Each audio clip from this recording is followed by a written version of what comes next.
Towards 3 out to the tightly grouped field. Ginny's Destiny joined on either side. Colonel Harry the Grey on the inside. Great on a little bit tightened up for room there as they head the way towards 2 out. Elite Top has come there seemingly going well in second place, but it's Ginny's Destiny who will lead them at the final open. It's 2 out from Elite Top.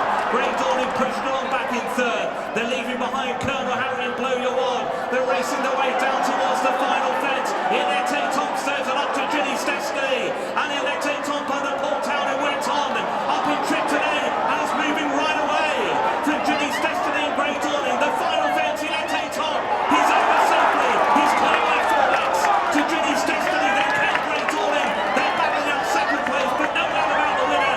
That'll be Elite Top. Elite Top has won the manifesto. Clear from Ginny's Destiny and Great Dawning. They were second and third. Then came Colonel Harry and last home Blow Your Wad.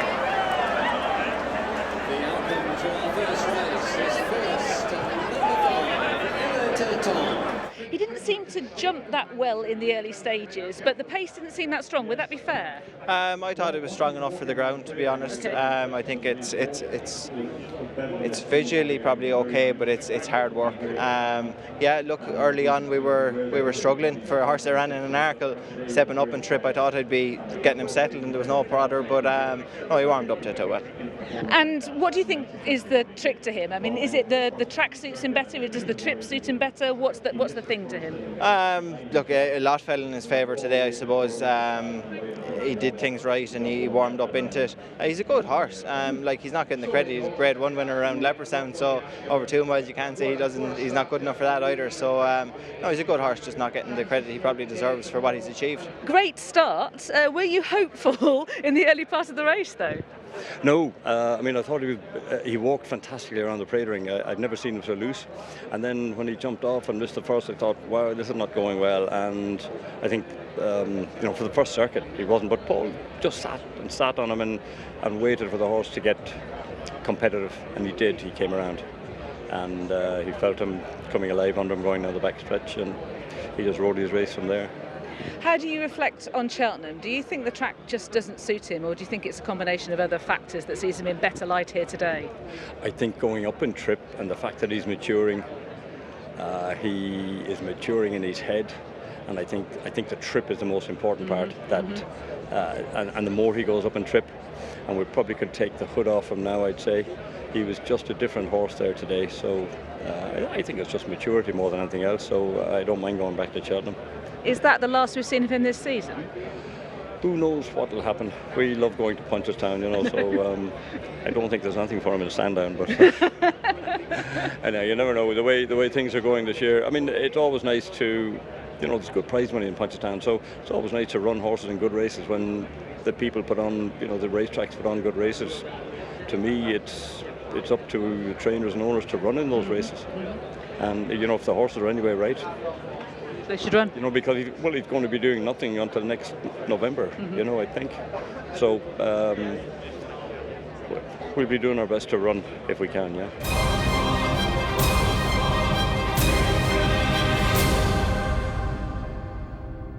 Racing the way towards 3 out. Kagesi to the outside. Puts it up now to Caliph de Burley. A couple of 80s, Sir Gino. He's still been waiting with. Interlotto just been pushed along and they're leaving Dirty Den behind. Here's 2 out. Kagesi should end clearly there. Sir Gino now a match, trying to make his effort. He's up in a second place. He's trying to close in on the filly now. They're getting away from Caliph de Burley and then came Interlotto. Racing down towards the final hurdle.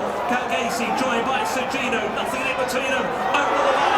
Together, Sir Gino near side, they're shaken up by the Royal. Kagesi trying to respond over on the far side of the Port Town end, but it's Sir Gino getting the better of the filly as the race inside the final half a foul, and it's Sir Gino now by a couple of lengths on the run toward the line. He's going to make it 4 out of 4 in his career. He wins the anniversary 4-year-old juvenile hurdle. Sir Gino the winner, Kagesi home in second, a great battle for third. Caliph de Burley just in third, Interlotto in fourth, clear from Dirty Den. Well, it's been 2 months of real struggle for everyone on the yard, so Sir Gino's really sort of given us a bit of light. even though through those 2 months, he was really a sort of a light that shone bright in the yard, and it's a shame we couldn't run him at Cheltenham, but I think we've been vindicated by that today.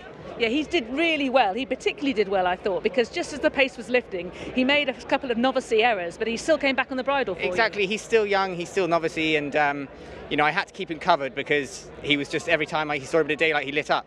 But as soon as I pulled him out and we've gone again, he's winged the last, and I think that probably shows where he's really going. You must have been hopeful because Cargisi just couldn't get away from you, could she? Exactly. I knew that if I could just get on terms and get on her girth, and that was good. What do you see her as? Him as, sorry. I think he's going to be a really nice chaser. It'll be interesting to see how we campaign him next year. Whether we go down the road such as like Lossiemouth, because it is quite hard for these juveniles stepping up into open company. So let's see what happens. I think relief more because I think we've always thought he is very good. But then he had to overcome a few of these gremlins, and it's just nice that he's shown he is a very good horse, and that some of them are still up for it, and that's the most important thing probably. Nico was just saying that he's been a shining beacon for the whole team in what has been a couple of very difficult months. Has he always been one of the ones that everyone's been pinning their hopes of recovery on? Well, the last couple of months, in the middle of February we were flying. If you remember going back through to the Newbury, the Betfair Hurdle and the Denman and all that, they were absolutely flying. I said a month. It was Nico who said 2. He doubled it. It's not been.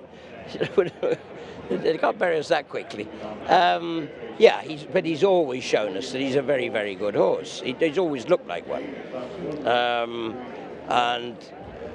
It was a pity he couldn't go there. It was very frustrating.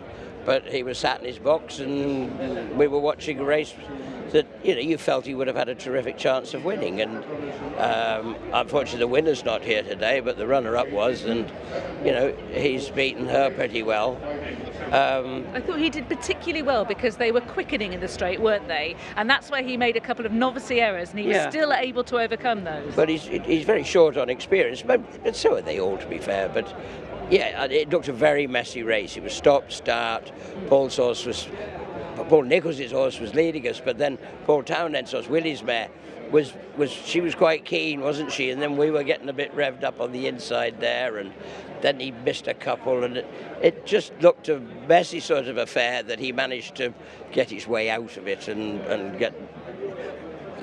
Yeah, he did well. It doesn't matter whichever way they win, that's grand. But I don't say it was an unsatisfactory race, but it wasn't as clinical as you'd like.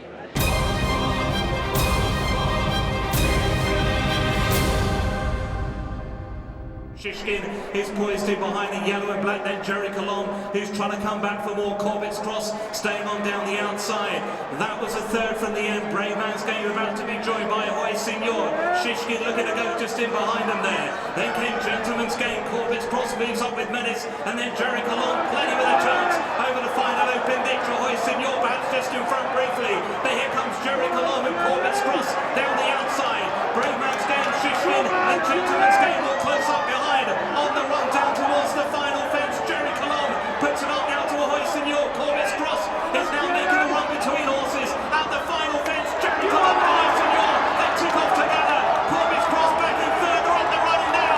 Gerri Colombe to the outside. Ahoy Signor is drifting along the way from behind, but it's out in front. Gerri Colombe's goal, and Gerri Colombe has won the Amiel Road Chase, defeating Ahoy Signor. Back in third, Corbett's Cross, clear from Shishkin. Then Gentleman's Game and Brave Man's Game.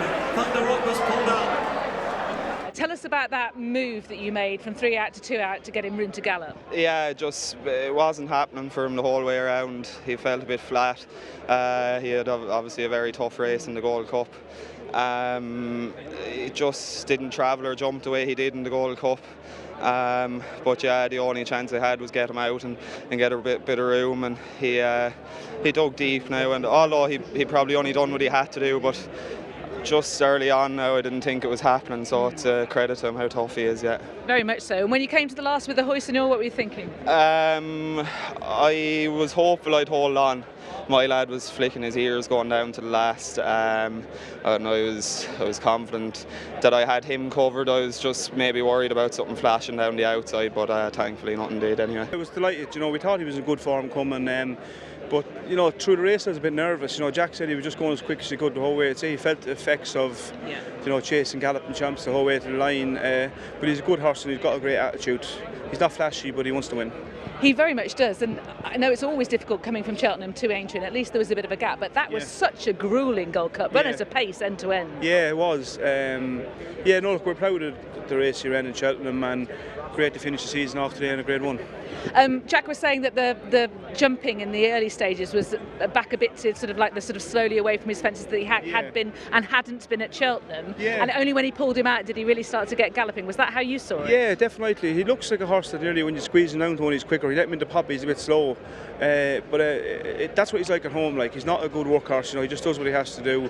But look, he wants to win, and it's a great attitude in the horse. You know what I mean? Are we unlikely to see him at Punchestown given the 2 hard races now? I'd say there's no chance. Yeah, I'm just checking because everyone's been surprising me and going, oh no, Punchestown. No, I don't think so. Yeah, Okay. Well, never say never, but I'd say definitely not.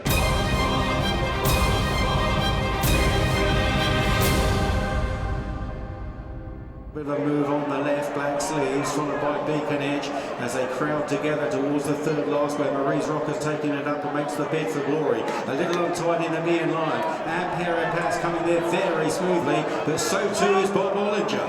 Followed by Langer Dan cutting through them. Marie's Rocker away to her left, chased by Ampere Pass who's driven out. Langer Dan comes forging through, and then Bob Bollinger racing down towards the final flight, and Langer Dan and Ampere Pass going on just ahead.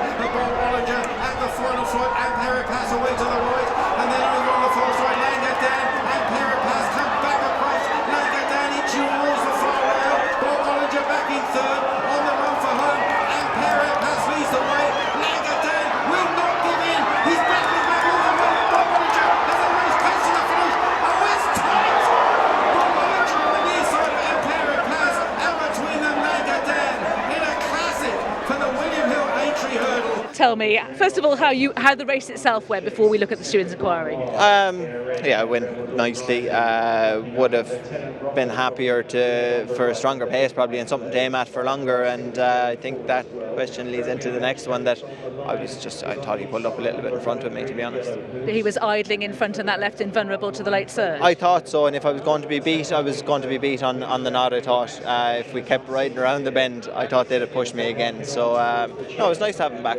He's like, he didn't disgrace himself the last 2 times either. Obviously things didn't work for him in Leopardstown the last day. Darla's tried something different, but he was still in the shake-up, So no, look, he's had his day today, thankfully. How about the wandering and the jumping out to his right? What did you make of that? He's a tendency to do it, yeah. And you think I'd have learned from watching him with Darla the last day, but I didn't. That's what I mean. I'd have liked to have something to aim at and company. The jockeys aren't silly; they're not going to give me a help either. So no, he was good. He quickened up smartly to go and win well, And then he's just had a look around kind of the last 100 yards. Ampere Pass has won the Aintree hurdle twice, once on the racecourse and then in the steward's room. It was quite a tense and nervous wait, but you were confident throughout, weren't you, that the stewards would see it the same way that you did? Well, when I was watching it from the stand live, I didn't, and then when I watched 2 or 3 replays, I thought, I divided up all the different things that happened, and I thought we had, once you're in front, you have an advantage, and I just thought we should hold the advantage. That was my thought, but I've been wrong before, so you need a bit of luck sometimes. But I felt, on the day, he was probably the best horse. I thought he idled a little bit in front, and stewards obviously saw it the same way, maybe. And the performance itself, though, that must have given you pleasure, the win. It did, because his last 2 runs were very disappointing, but we gave him a break and said we'd skip Cheltenham, because the plan all year had been to go for the champion hurdle, and then when Constitution Hill came out, it looked like, oh, have we done the wrong thing? So it was nice to get a bit of compensation here today. It's a great race. Templegate, what we used to call the Templegate hurdle, but delighted to win it. Showing your vintage. Yeah, exactly, yeah. I was feeling it waiting with the Stewards inquiry, I tell you.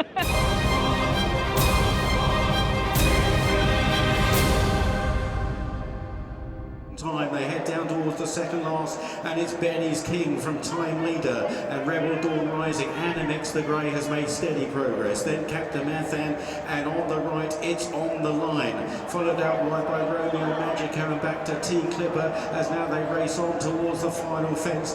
Back in the field, Spyglass Hill has been pulled up, and it's Benny's King that leads the way. Second last year, can he go one better? Benny's King is over from Time Leader. It's On the Line now into third, having made relentless progress. Animix is fourth under pressure. Captain Mathan and Romeo Magico as they race on the run in towards the elbow. Time Leader draws up on the outside of Benny's King, and they're interfered with by the loose horses there. It's On the Line. It's got clear sailing down the outside and beginning to get there. It's On the Line from Benny's King inside the final furlong, and it's On the Line, and this is a triumph for perseverance. It's On the Line, never going in the hands of Derek O'Connor, but he's in front where it matters, and he wins the Randox Fox Hunters from his second. Benny King second again, Animix in third, then Time Leader, followed back to T Clipper, Romeo Magico, Homeline, Captain Mathan, Captain Tommy, and Rebel Dawn Rising may be the last to cross the line. Do you know, they went a ferocious gallop, and he was a little bit off the bridle, but the one thing he does, he's a brilliant jumper, so he kept jumping his way into it all the way. And you know, he is game. He got a little bit of stick after Cheltenham, and you know what? He lacks that bit of class to travel in a race, but he leaves it on the line every day. Do you know, he puts it all in when it comes down to it, and he done that today. Yeah. And talk me through from 2 out, because you were being pretty cool. You necessarily had to be, as you said, because he wasn't quite travelling that ferocious pace. Yeah, do you know what? He likes that. He likes that company as well. So we'd horses to chase, and thankfully, you know, I hope the riders are okay. But I was thankful that there was 2 loose horses there, and so they brought me all the way to the line as well. So that was a help. So were you feeling confident at that point? Quietly. I wouldn't expect any other way. Quietly confident, yeah. I was after having a good round of jumping. He was handling the conditions, and because he'd gone such a strong pace, I felt that they were going to tire him at some stage. So they had to come back to me as opposed to me going to them. So it worked out great. The last open ditch coming to the Mellon Road, he just got onto their coattails, and that was the first time I suppose he'd kind of reached the winning position. So no, I was very confident from there. Once he was in that position, he was always going to get to the line. And it's some compensation for that agonising defeat at Cheltenham when again he ran so well. That's it, yeah. No, but look, we've had a great day here, and it's great to be able to come to these festivals with a horse with a big chance every day that lines up. Now he's a 7-year-old. I don't know why. In my head, I thought he was older. Would you ever think about going for the Grand National with him? Is he the kind of horse that might like that test? Look, I'm not sure, but I suppose, as I said, it's when you're coming to these big festivals and you have a good chip to go to war with. He line up in these races in Cheltenham and Aintree, and it's very exciting, and you can't really overlook that either.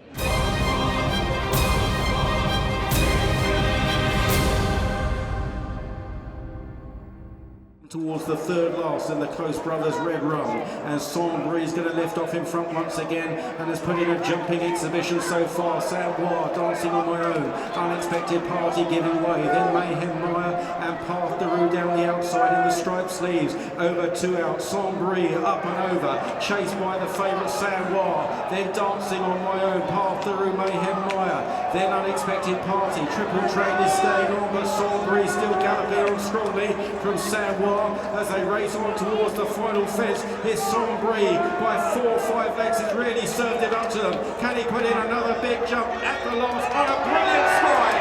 And Sombre is over and clear. 6 to 8 legs from Savoie, and then back in third, Path de Rue, followed by Mayhem Maya, and Sombre coming clear, keeping up the gallop. A superb round of jumping in the hands of Bridie Frost to win the Red Run. In second, it was Savoie, third possibly Path de Rue on the near side of Mayhem Maya, and then Triple Trade and a big gap back to Dancing on My Own. It's just awesome. No, the start was a nightmare, but it always is round here. 2 miles around Aintree, it's always going to be blistering off the front. Want a good start. Luckily, playing into my hands, he's quite keen for the first 2 furlongs, so I could travel there. And for a moment, it was either sit just slightly off the leaders, but he was just locking on that first bend, so let him bowl on. He absolutely loved being on that attack mode into his fences. You know, just holding the bit high enough and just let him deal with it. He was absolutely brilliant partner to have out there. Got a few breathers on the bend, perfect. Angled here like a pro, saved a lot of time. Down the back on that cross fence, a little breather, nice stride into it is vital. And then somebody just came to his girths there and he picked up. And that's when I thought, well, if you've got that much petrol, let's start rolling again. and he just put them all to the cosh there, and away he went. And tell me about the feeling over the final couple of fences. Yeah, it was all concentration at that point. You know, you're listening for anybody coming, you're trying to keep the rhythm and his concentration. Those latter parts of the race, sometimes they get tired and lose focus, but he's a pro. The last was a brilliant stride. It was perfectly there, out and over, even had time to look at the screen. And what a lovely feeling to roll back in for a big race down to the poster. He's been very keen. He's just took a little while to get settled and get used to our way of racing. He ran very nicely at Chepstow last week. Surprised us really, first run over fences. He'd progressed since then, so that's why we're here today. Soft ground, and I just said to B, you've got no weight, you'll probably settle in front, and she gave him a great ride. Were you on very good terms with yourself all the way through the race, watching it? I thought turning in he was going to be hard to beat because he was jumping brilliant. He had everything else behind him off the bridle, and look, with 10 stone 2, as long as he kept galloping to the line, he was going to be hard to beat. And talk about Bryony Frost for a moment, because obviously she has spoken about potentially going over to France and using the allowance. Do you feel she gets the opportunities that her talent deserves? She probably doesn't over here, but it's hard for not just Bryony. Lots of very good jockeys out there that don't get opportunities. Of course, Harry's #1 with us, so it makes opportunities hard. But I've encouraged her to go to France. I said, you know, if you can get rides, go out there from now till October. We're not going to be busy, and come back in October. So, you know, it's a good of her. If she can get plenty of rides, use that allowance, it can only be good for her. And from your perspective, the Trainers' Championship is obviously looming in your mind, and this helps to keep Dan Skelton honest. Yeah, well, I think he was 44 grand in front early on, and we won a couple of 3 races now at Taunton, and I think we were grand in front for 1 minute. Then he had a good result just now. I think that's put us back in front. But you know, it'll be a close battle between us two between now and the end of the season. Of course, if Willie wins a national, absolutely, it's going to make it really interesting. So yeah, I've got lots to run, and we're going to go to Ayr, Sandown, Cheltenham. It's a challenge, but the horses are running well, and yeah, we'll give it our best.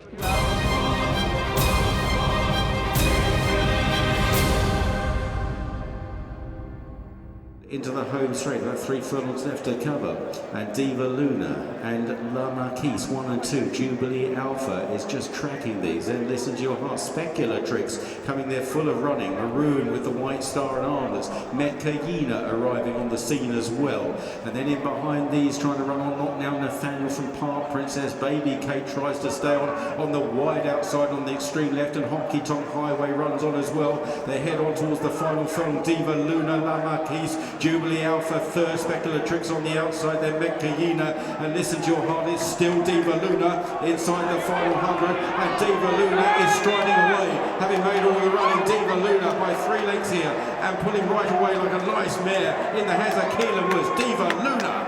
Diva Luna wins from in second, Jubilee Alpha. La Marquise back in third. Then Listen to Your Heart, Metcayina, and Speculatrix followed home then by Knockdown Nathaniel and Just Call Me Lucy. She was trained and actually owned by Lynn and Angus when she was a point-to-pointer in Ireland, and Aidan Fitzgerald did all the work with her early doors, ran her in a point-to-point, and I think the point-to-points worked out quite nicely, but she was a lovely filly given plenty of time, and she came to us, and I just liked her from day one, and we chucked her into the listed race with the hope that she was good enough, and she was, and that was always the plan then to come here, and it seems to have worked. And how are you feeling about your chances this morning? I think good. You know, you never quite know with the bumper, do you? Because form is not always that solid. And so they really need to do it twice to sort of confirm themselves as worthy of getting really excited about. But hopefully she's a lovely filly for the future, and she's got the size and scope and the amazing attitude to hopefully be lovely for the rest of her career. So we'll see her novice hurdling next season? Yeah, very much so. I haven't actually jumped her since I've had her, but obviously she ran the point-to-point, so I dare say she's a decent little jumper. Ultimately a chaser? Yeah, I think so. Yeah. I think it'll be down to Lynn and Angus. They're amazingly nice people, and they've only had horse with me this season, and we've just had one of those seasons that you could only dream of. I think one of their horses, we've had 3 for them, and only one's been beaten once. I think they had 6 winners from 7 runners or something, and it's just gone the right way. And they're incredibly patient. They leave it to you to do what you need to do, and but it's always a discussion. So we'll see how far she goes through her career, because she'll be a lovely broodmare in time, hopefully, as well. And it's sweet as well for Keelan Woods, who has had a well-publicised, torrid season. You had the agony of the Albert Bartlett, as you did, just being snatched away in the closing stages. It's great for him to see him in the winners' enclosure here at Aintree too. Yeah, it's huge. You know, Woodsy's been a big part of our yard for many years now, and it's important that they get their names on the board at these bigger meetings. And he unfortunately missed out at Cheltenham, but I think that meant quite a bit to him, actually. It's absolutely unbelievable now. She was so professional today, and I said to Gavin Sheehan halfway around the home turn, I said, I feel like I've gone soft in front here, and like, you know, I said I could be on for one here, Gavin. And Gavin, to be fair, you know, he said I think the two of us are on for one here, but she's so talented and just brilliant, fantastic for Ben Pauling, for Lynn and Angus McLennan. So I missed her the last day. But yeah, no, it's fantastic to ride her today. And you said to me just now, it doesn't erase what happened at Cheltenham. Of course, we saw you desperately unlucky, grabbed in the closing stages of the Albert Bartlett for the Jukebox Man, but it does make it a little bit better. Ah, it does, yeah. Look, it's been a tough enough season for me, you know, just through nobody's fault but my own. And yeah, look, it's well documented what I was banned for, and you know, I actually dropped my whip today, which is a bit of a story in its own, but yeah, just fantastic, you know, tops off. It's actually been a good season, you know, considering what's happened. Watch live racing now on racingtv.com.